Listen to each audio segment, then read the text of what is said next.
Саламатсыздарбы? Мен аты жөнүм Жаныбеков Нургазы Абдиназарович. 1981 жылы Баткен шаарында жөнөкөй эле карапайым калктын үй бүлөсүндө жарык дүйнөгө келгем.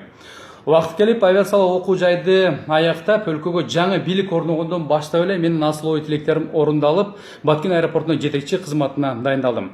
Бул кызматта иштегениме быйыл 2 жылга чукул убакыт болду. Бүгүн Кыргыз элиме, Кыргыз Республикасынын президенти урматтуу Сооронбай Шариповичке, Коопсуздук кеңешине, Манас эл аралык аэропортунун председатели Мурат Примбердиевке кайрылуу жасайм. Анткени бүгүнкү күндө Баткен аэропортун иретке келтирип, тартипти орнотууга аракет кылган иштеринде Ош аэропортунун жетекчиси Талант Исаков четке кагып, мага каршы куугунтук иштерин жасап жатат. Мындан 2 ай мурда Баткен облусунун прокурору Бакыт Халмурзаев Баткен аэропортуна келип, менин жеке аброюма шек келтирип, оозуна кирген уят сөздөр менен менин жетекчилигимдин элдин алдында уят кылды. Эмне көөштеп калдыңбы деген уят ыплас сөздөрү менен сөгүп силкип кирди. Бирок мага биринчи кезекте 96 жүргүнчүнүн өмүрү маанилүү жана алардын коопсуздугун камсыз кылып берүү менин негизги милдетим болуп саналат.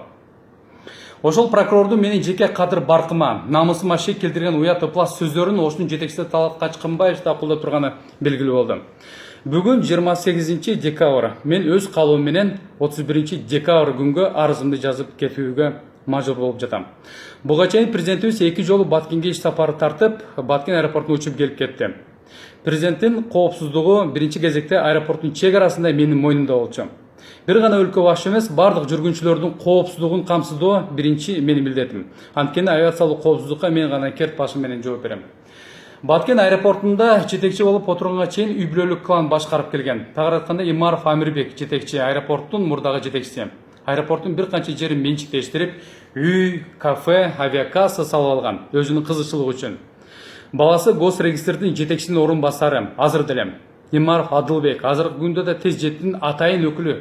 Бул дагы мыйзамга туура келбейт. Анткени мамлекеттик кызматкер жумушу убактысында жумуш ордунда эмес, аэропорттун ичинде башка кызмат менен алек болуп келет. Муну мен далилдеп бере алам. Кызы Имарова Гүлай ошол жетекчинин, мурда жетекчинин азыр деле иштейт, САП кызматында иштеген кызматкер. Ал эми келини болсо аэронавигация кызматында. Бир тармакта 4 киши иштеп келген.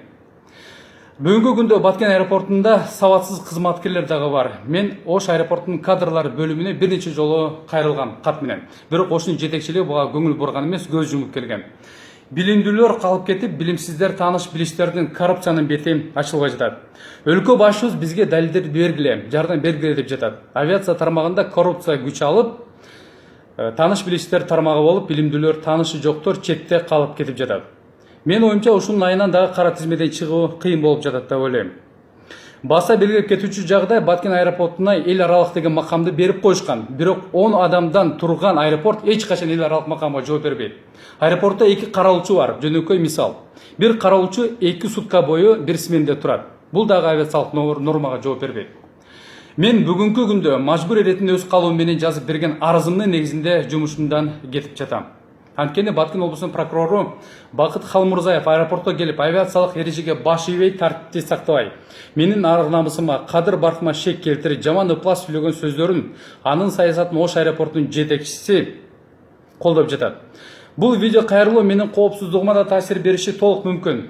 Өлкө башчыбыз урматтуу Сооронбай Шарипович жана коопсуздук кеңеши жана Манас эл аралык аэропортунун жетекчилиги акыйкаттыкты, адилеттүүлүктү, чындыкты колдосо, бул кайрылуу көңүл четинде калбайт деп мен терең ишенем. Терең урматы менен 31 декабрга чейинки Баткен аэропортунун жетекчиси Жаныбеков Нургазы. Чоң рахмат.